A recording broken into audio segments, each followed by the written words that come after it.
All right, folks, good afternoon and welcome on back here this Monday, June 27th, shortly after 2:30 p.m. Eastern Time. Allow me to clear that frog out from my throat. Great to see the Leda and all of us rejoining us live inside the Cyber Group room. Kathleen, Scott, Chuck, Rosina, Yehuda, and all of us rejoining us. Like I'd said, great to see you all. And for all of us on social media, Facebook Live and YouTube, welcome on back as well. Folks, we always have a lot to talk about, but we have a lot to talk about in a very short amount of time here. We have the Phase 3 stock course continuing today. Actually, I just got off the phone with Fausto about 20 minutes ago, so I know he's right at his desk, prepped up, ready to go for class.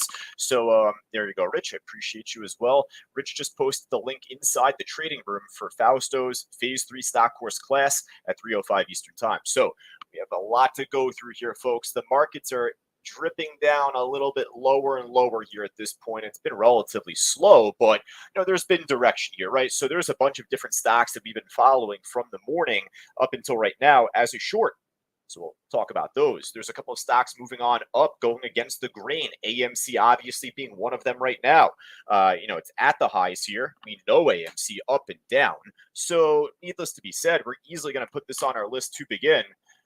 But folks, I got to say, and we can't always say this, right? I'm not going to blow smoke and say we do this all the time.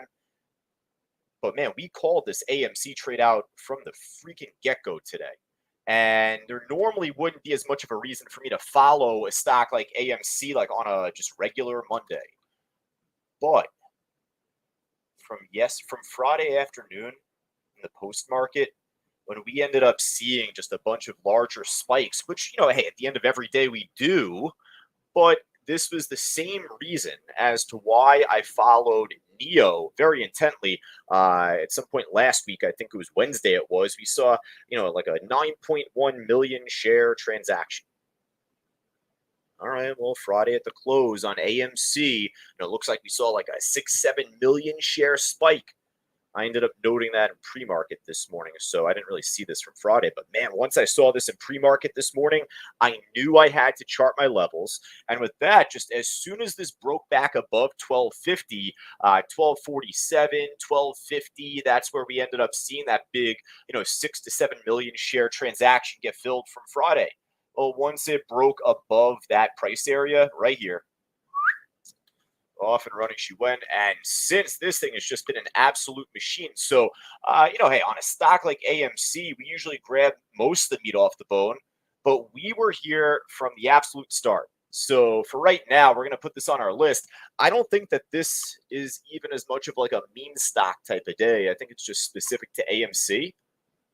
Up until right now, I guess. Now all of a sudden, big pop on GameStop. It's actually still down like 1 to 2%. But just before we started this meeting, actually a little squeeze up on this. So maybe AMC gets an even extra rub here if it's going to be like all of like the Wall Street bets, meme stock type of plays. We'll check out all of those just here at the end. Definitely AMC goes on our list. But for right now, folks, let's go from top to bottom, see what else we could add to our list here. And I got to say, just because the markets are dropping off, you just saw it on AMC, doesn't mean that there aren't buying opportunities. There have been a lot of different buying opportunities today. And this Afib stock we had on our morning watch list. It was on our pre-market list. It was on our morning watch list here. And with that, hey, it's, cheapy. And a lot of these cheapies could just tank and pull back down. But it's all a matter of if, right? What happens if we happen to see this break under $1 and then break back over $1? Well, that's what happens here. And not just once, but like a few separate occasions where it broke under and over, just like we talk about in class every month. So, right now, this is actually still in play, but I wish it was a little bit closer to the highs. I'm going to put this on the side list to begin. Would not shock me if I slip this on the main list at the end, but not fully 100% committed. Let's see this inch up a little bit more, show a little bit better direction coming off support at 110. Then I'll be pretty interested. But as we keep going through here, NRSN, another stock that we had from pre-market into the open here today. It was on the morning watch list. And with that, well, hey, it didn't take long for this to really make its big move. So, really right out the gate, this one ended up just breaking out from 250, right? ended up shaking down for a little bit, but then big pop, and there was really no looking back at that time. It took a little while for that to retest its support, but from there, that was the main play, right? It had like the second wind type of move up heading into the early afternoon here. But if it's not going to flip 3 from resistance into support, then for as much as it moved up, odds are it's going to make a really big shake back down. And that's what you're getting here. So for right now, the NRSN, I'm out on it. Maybe this week, tomorrow even perhaps we'll check it out again. Let's see what else we got. EPZM, I don't know if this is a buyout or not, folks. It could be. I honestly don't care at this point to check. I'm just going to keep going. But it was one that was on our pre-market list, morning list, and I thought there was going to be some good action there. Obviously, there wasn't. So, we're going to move on from it now. But the AXSM trade, as we continue, another stock from pre-market going into the open that made a big push up. Well, hey, it ended up making a nice move. Just took a long while for that to support to, come to fruition. So it ended up building off of 33.50, 34 throughout the day. Ran up very nicely. But again, you're seeing the same thing happen here as what we just saw in NRSN, albeit this actually broke a bit higher. It's pulling back down quite a bit now. It's up 49%. I guess we see stocks make bigger moves at 49%, but don't get spoiled. Don't get greedy. That's still a big move for this stock across the entire day. So if the volume dies off, what's going to happen. It is shortable. So if it does happen and this thing completely collapses back down, it could be a short opportunity, but the order book is so illiquid that I'm not really a fan. This one, though, I am. This one, just made a pop right now. Geez, SRRK, Scholar Rock Holding Corp. No idea. I've never really seen this. I guess that's a white lie, because at the end of the day, ended up seeing this make a big pop at first, then pull back down again. So we did trade the stock back from like a week ago or so. Just to be really transparent, I'm not going to sit here and tell you, I remember that exact move. I honestly forgot about this one. But I know that we traded this stock now because, again, to peel back the curtain a bit, pretty much any stock that trades like 20 million shares or 10 million shares or more and makes a big move on the daily chart, odds are we called it out at some point that day. So I'm not super familiar with it, like, the back of my hand, but it's making a nice pop now. And at least, looking at the intraday chart here, it looks good, looks interesting. So, SRRK, I'll put on our list. Again, though, just be careful as to what it did back from the 17th. Huge pop and drop. So if the volume dies off here, this can make the same type of shake back down. The high that we had back from last week or the week before was 878. So it has a little ways to go to even get back up to there. But for as much as this stock dropped, I feel like there could be some good recovery room, right? All right, so SRRK is on our list now at this point. This looks good.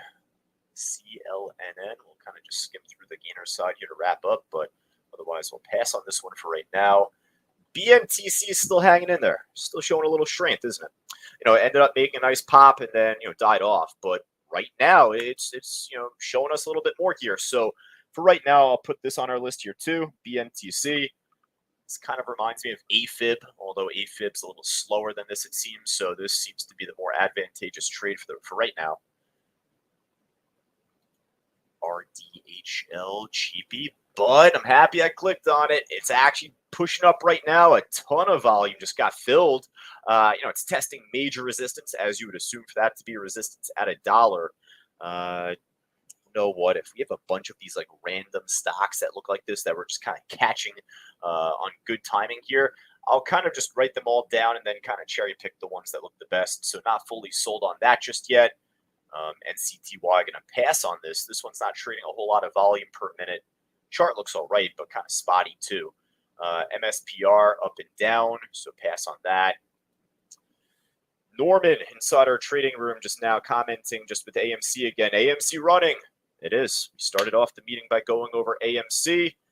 And it's the one of 3 stocks at this point that are on the list. But, hey, maybe GameStop's making a better pop now. Maybe it's the meme stocks in full force here. So, we'll come back to GameStop, Bed Bath Beyond, Bobby J, I guess that is. And then anything else just, that looks interesting from the meme stock there, like the Wall Street Bet Group stocks. ALT, we're familiar with this stock, vaccine stock back from the pandemic. And over the last couple of weeks, this stock has made a pretty decent move for us, on and off. But today, another big run up. And, hey, it's relatively liquid. It's at the highs. Right now, actually trying to squeak back up a small amount. You could see here. I don't mind it. I'll put this on the main list here. Got to be very picky here at this point in the day. I don't want to build up too big of a watch list for you folks and for myself. Boxed, BOXD, ended up making a nice move from earlier today. So I'm happy that we caught this one too. But hey, this one failed to make the push up to 3, right? And I guess my prediction was right with that. That was very 50-50. So, with that, ended up just failing to even get up there and just kind of dropped off. So not as high on this one at this point. If you are swing trading this, which we did not recommend from the get-go, but if you were doing that on your own accord, I would be careful. Be very careful at this point, folks. All right, I saw AERC up here. I don't know if I clicked on that one. I don't think I did, actually. So AERC ended up making a big move from earlier this morning, but now kind of same deal, flattened out a bit. All right, folks, if there's anything else looking good in the upward direction, let me know. I'm going to move on over to the loser side here. Markets are still kind of just flat, like tight range, not a whole lot happening really. I am in on 2 trades, and obviously I did not bring it up until now, so it goes to show they're not super noteworthy. I brought both of them up inside the live trading room at least, through chat across the last couple of hours, but we'll get to those 2 at least here at the end as well. Up on both, but nothing to write home about, so to say. PRDS down over or nearly 18%. Just the issue on this stock is that it's not trading a whole lot of volume across the whole day. Stock is shortable, and it could be breaking all-time lows. Yeah, new IPO.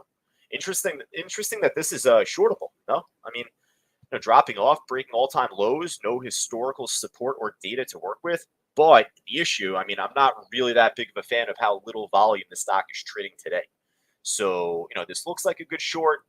But, folks, there are other shorts out there throughout the day that we've been calling out. SIGA, another stock that we've been all over, I mean, the last month at this point. But, this morning it was down 8-9% early in pre-market. I was on top of this myself, Michael. And then, from there, held 12. I wish I could tell you that I jumped in short from 12. I missed this by a damn penny. I did all right. I was in on NEO as a short, which is one of the 2 trades I'm still in on right now. But, man, I was a little upset. I missed this from 12. And then I had a pretty good feel of drop off throughout the course of the day. So I caught a little piece for 22 cents off of 11.50. But, ended up continuing to drop off throughout the day. A little flat here right now. If it ended up showing more direction towards the lows heading into this time, I would definitely, put this on our list. But for right now, I guess I'll pass. Let's see if there's anything else otherwise that could be a good short. Could be a lot more that may not be down that 10 or 5% or whatnot. Smith & Wesson coming off earnings from last week. Ended up seeing a big pop on Friday and then a big drop off today. Ended up actually going round trip. So, it's not really like the most active right now. It's only trading about 9 or 10,000 shares at most. So, again, don't have a great need to put Smith & Wesson on our list right now, but it is tradable. Don't get me wrong. All right, folks, that might just about do it from me here across the gainers and losers. I will go through NEO. I will go through all the other side list stocks and meme stocks, actually, most notably. NEO, I'm not going to put on our main list. This is as flat can be, but I have decent entry in from 23.50. So I took part of my position out, and I told myself that I was going to let the last half ride. And, if the markets break lower, I'm looking pretty good, but I made my day's pay already. So if this squeezes up, I could not care any less. You know what I mean? I'm in from 23.50. I took part of my profit already. So I don't want to put this on our watch list for you. It's not the best looking stock right now, right? There are other stocks that look a lot better than my NEO. The other stock that I am in on, just so you know, full transparency, CLVS from 165. I did mention earlier that 170 was a huge level to work with. Well, this stock seems a little flat, but I'm more speculative on this one here for the afternoon. I'm going to put this on our list. I actually like the AMC and all the others that are on the main list so far more than this. But, hey, if you're in with me from 165 or rather from 170, hey, you're looking pretty good so far. So I'm going to stay in this trade so long as this could hold over 170 and perhaps otherwise the VWAP. But from Friday afternoon, when we ended up seeing the market close, this stock had like a 10 million share print filled, and it was specific to 170. So if you see from earlier in the chat board, folks, if you scroll up or search on the chat board, the stock CLVS at 12:54 Eastern time, I wrote in the trading room CLVS, very strong level at 170. It's not the fastest mover. It's not the most noteworthy stock across the afternoon, at least yet. So I'm going to put this on our list in more speculative, just in the sense of that 10 million share spike. Just going into the final hour left of the day, I mean, it's relatively close to the regular session highs, right? 181 is the regular session high right from the market open. So it's kind of close. I'll put this on the main list for right now. Then, folks, if there's anything else that looks good here otherwise, type it in the chat boards. Just going to look at Bed Bath Beyond, Bobby J. From Michael, has earnings this week. It's not making the greatest move. I didn't know if like the meme stocks were all collectively running. We saw the little pop here on GameStop, inched up a little bit more, but nothing really to it, though. Nothing really to it with that. AMC specific, though, just because of that big spike from the end of Friday. So that's obviously on our list already. John saying boxed. We just looked at boxed. It's not like doing really much of anything, John. I know you're looking for a break over the VWAP. I know all what you're looking for right there, but there's better efficiency to catch. Better fish out there to catch. All right, folks, that just about wraps it up for me here. I know the Fausto is good to go for class coming up at 3:05 Eastern time, the Phase 3 stock course, the advanced classes, we like to phrase it here at 3:05 Eastern time, but lesson number 2. Basically just getting the chance to see Fausto react towards this afternoon watch list. Hopefully he doesn't call it crap. But otherwise, that's not my control here, folks, if the market doesn't offer us as much here across the afternoon. So hopefully there's a lot of opportunity, but let's be patient first. For all of us live and on social media, Facebook Live and YouTube, I appreciate you folks sticking with me each and every day, each and every afternoon. If you have any questions that you would like to email over, feel more than free to do so. My email address here at the end of these streams, I always like to post it here, josh@ctutraining.com. Again, any questions or thoughts or feedback that you have regarding these meetings, our education for stock trading or crypto trading, let us know. Or otherwise, if you wanted to join us inside our live trading room, just go right down to the link on the yellow banner below right there of the stream. But for John, for Grant, Norman, Michael, Leda, and all of us just here live, Kathleen as well included, I look forward to talking to you folks coming up right at 3:30 Eastern. Take care. Become a Cyber Group member today. Just click the link below and receive all these amazing products and a world of knowledge for just $9. Do it